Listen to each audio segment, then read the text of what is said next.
Olá, paz e graça, meu irmão, minha irmã. Mais uma vez, é um prazer estar aqui com você para falar um pouco da Palavra de Deus. E hoje eu tenho uma mensagem importante para você, espero que você goste e que você realmente se alimente com ela. Bom, hoje eu vou falar lá do versículo 2 do capítulo 22 de Gênesis. A gente tinha visto que Deus colocou Abraão à prova e, relembrando, Deus ele é onisciente, ele é onipotente, é onipresente, é onisciente e Ele conhece o nosso coração, conhece os nossos anseios, nossos desejos, nossas vontades, tudo que nós pensamos, Ele nos conhece por dentro. Então, Ele não tinha necessidade de Ele em si saber o que Abraão era ou não capaz. Ele sabia da capacidade de Abraão, ele sabia do coração de Abraão. Aqui a gente tem que entender, nesse versículo, uma forma diferente dessa aprovação. Na verdade, a aprovação aqui, isso que eu queria pegar como alegoria hoje nessa parte, é uma aprovação para Abraão, para ele, como eu tinha dito, para poder deixar o coração dele mais puro e até mesmo para nós, para deixar qualquer resquício de dúvida sobre isso. Então lá no versículo 2 diz: acrescentou Deus, toma teu filho, teu único filho, Isaque, a quem amas, e vai-te à terra de Moriá, oferece-o ali em holocausto, sobre um dos montes que eu te mostrarei. Bom, aqui mostra, ele toma teu filho, teu único filho. Nessa época aqui, Abraão só tinha ele como filho, claro que tinha Ismael, mas ele dispensou Ismael. E quando Deus coloca isso daqui, ele coloca teu único filho, por quê? O filho da promessa que Abraão tanto esperou, aquele filho realmente que Deus prometeu fazer uma grande nação por meio de Isaque. Então, por meio dele. Então, por isso que ele fala teu único filho. Nós sabemos que tinha Ismael, mas Ismael já não estava com ele. E nessa época aqui, já tinha se passado um bom tempo.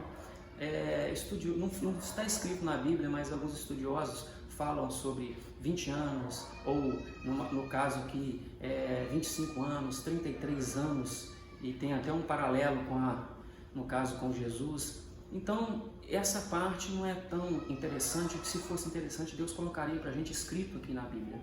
Como não está escrito e não tem relatos de épocas, daria para jogar numa época dessa de 30 e poucos anos, de 20 anos, já tinha se passado um bom tempo e, obviamente, Abraão já estava com mais de uns 120 anos para cima, mais ou menos, uma idade assim, já de grande idade.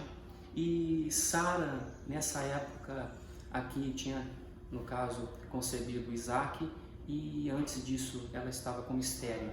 Então, esse é o que eu quero pegar nesse foco de único filho. Então, aqui o único filho por causa do filho da promessa que Deus fez a Abraão. E a gente pega aqui Isaque, a quem amas, e vai-te à terra de Moriá. Oferece ali o holocausto para imolar ele como se fosse cordeiro, e sobre um dos montes que eu te mostrarei. Aqui lá onde foi feito, no caso, o altar que a gente vai ver, é um dos mesmos montes que depois Salomão vai erguer, né, o templo de Salomão.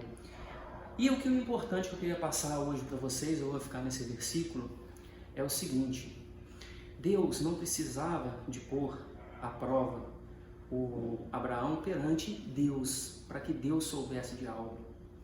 Se nós pegarmos aqui o contexto da história de Abraão, então, no caso, tudo que aconteceu com Abraão, se não tivesse acontecido esse livramento de Isaque, poderia ocorrer outras coisas, colocando em xeque realmente o que Deus fez na vida de Abraão.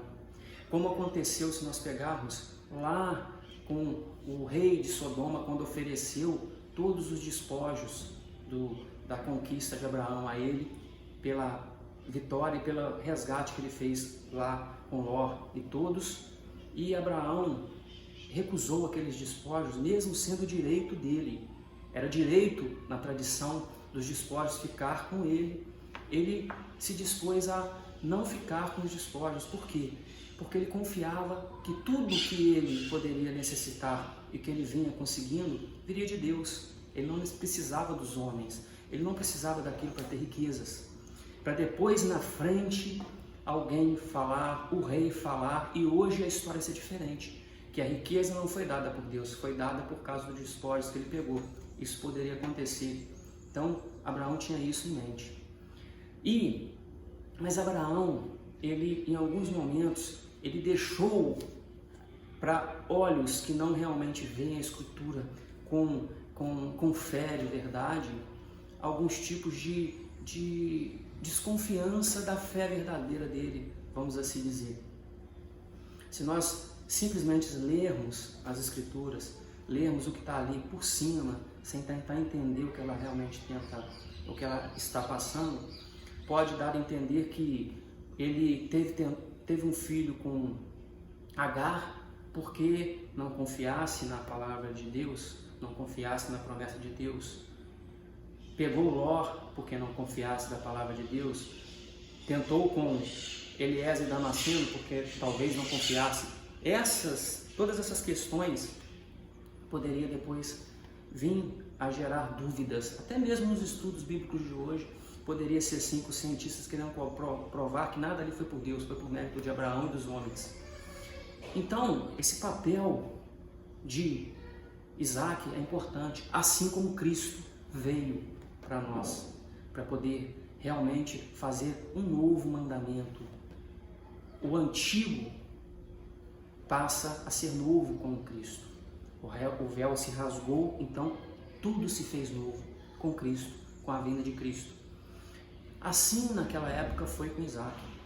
Então essa prova que vem não é simplesmente para mostrar para Deus que ele tinha fé e amava a Deus, mas que realmente Deus era o único que poderia salvá-lo naquele momento, salvar Isaac. Como salvou? Isaac foi devolvido para ele. Isaac, de certa forma, voltou dos mortos, como nós vamos ver. Não dos mortos, porque não chegou a ser imolado, mas foi providenciado o cordeiro. Então, e essa fé de Abraão foi posta no caso em prova, não para Deus, mas para nós, para ele mesmo, tornar o coração mais puro.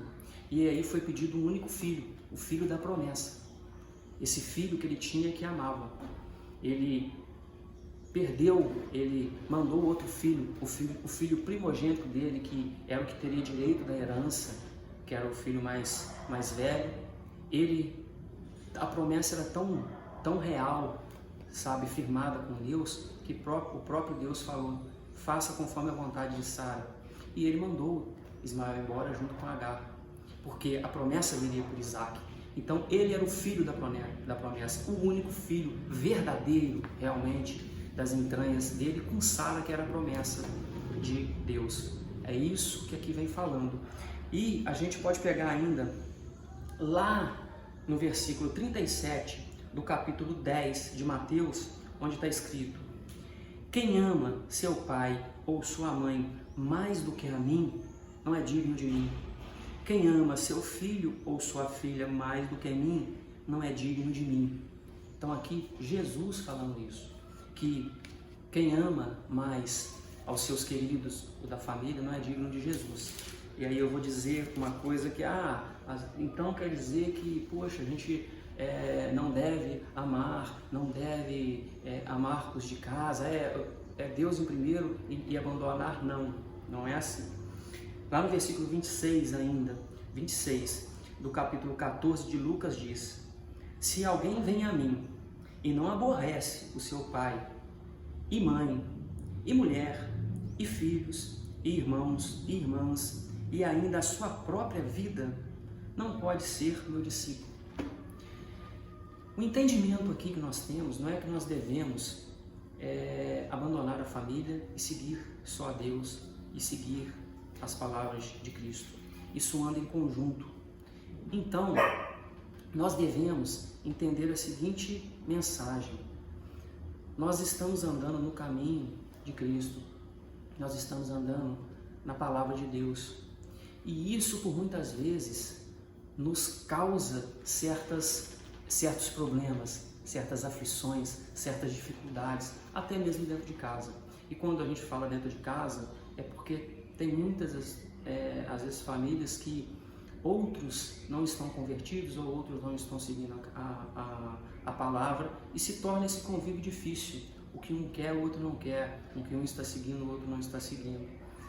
E aí diz que alguns podem estar abandonando a fé por esse motivo, por amar, no caso, mais a esposa, o filho, a mãe, o pai, os familiares. Quando Abraão foi iniciado na promessa, ele teve que abandonar a parentela dele para seguir um lugar onde Deus iria mostrar. E esse lugar não é só o lugar físico, é o lugar no entendimento, é o lugar na aprendizagem, é o lugar na fé. Esse lugar onde Abraão iria se descobrir durante todo esse período, ele estava sendo forjado na fé. E assim é com a gente, assim é conosco.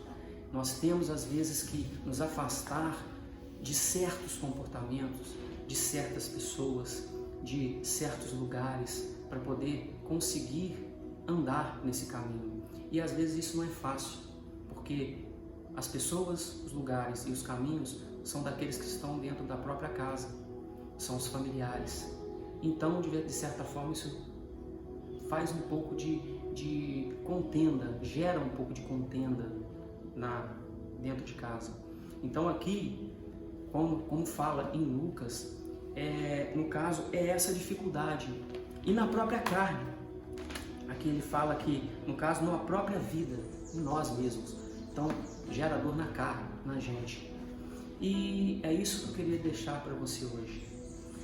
Aqui, Abraão colocou Deus acima do filho e ele não perdeu o filho.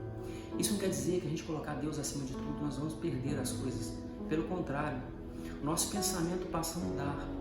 A gente passa a ter outras prioridades, outros gostos, outras vivências, outras amizades, outro modo de vida, outro estilo de vida. E isso é o bom de Deus para a nossa vida. E a gente começa a transformar outras pessoas, a mudar outras pessoas, a forjar o caráter de outras pessoas, assim como é feito conosco. E é isso que eu queria deixar hoje aqui. Transforme as pessoas, coloque Deus em sua vida acima de tudo e acima de todos, que é onde Deus deve estar em sua vida.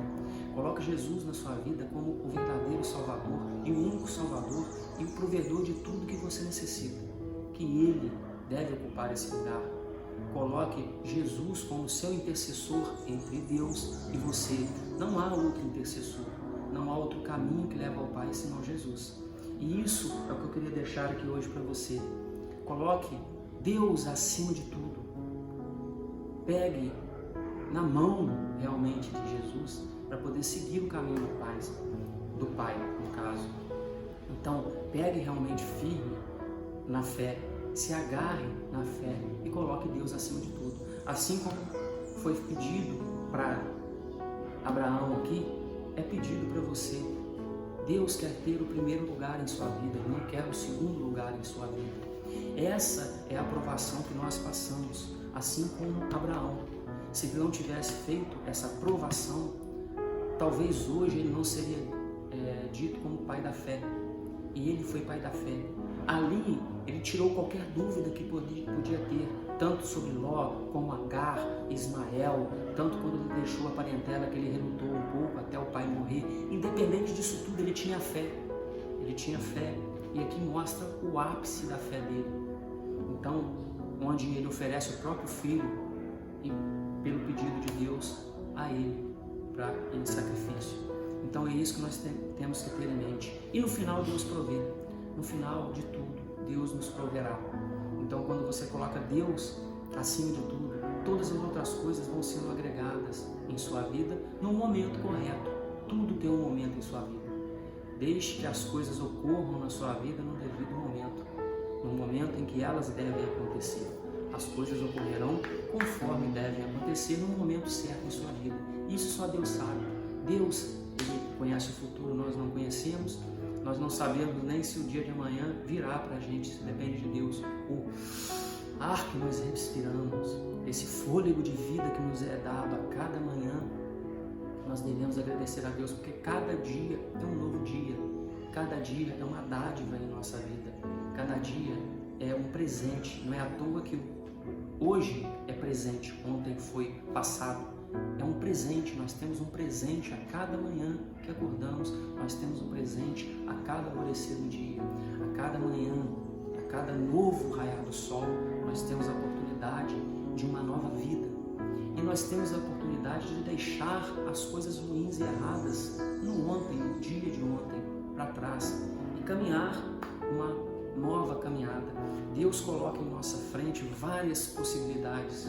Ele coloca em nossa frente várias possibilidades, mas nós escolhemos lá atrás, como eu disse, lá na época de Adão, conhecimento e discernimento daquilo que a gente quer para a nossa vida. Então nós escolhemos esse caminho, não é Deus, nós escolhemos. Essa é a prova que nós temos. Qual caminho você está seguindo? Para onde você está indo? Qual caminho você realmente segue na sua vida? Quais as pessoas? Quais os tipos de relacionamentos? Como você é no seu trabalho? Como você é em casa? Como você é no ambiente onde você passa a maior parte do dia? Esses caminhos são os caminhos que se constroem na sua vida e forjam o seu caráter. Então, tudo que nos é colocado é, de certa forma, criado por nós mesmos. Então, a gente vai formando as possibilidades. Deus coloca na nossa frente todas as coisas, mas quem escolhe somos nós. Então, escolha um bom caminho.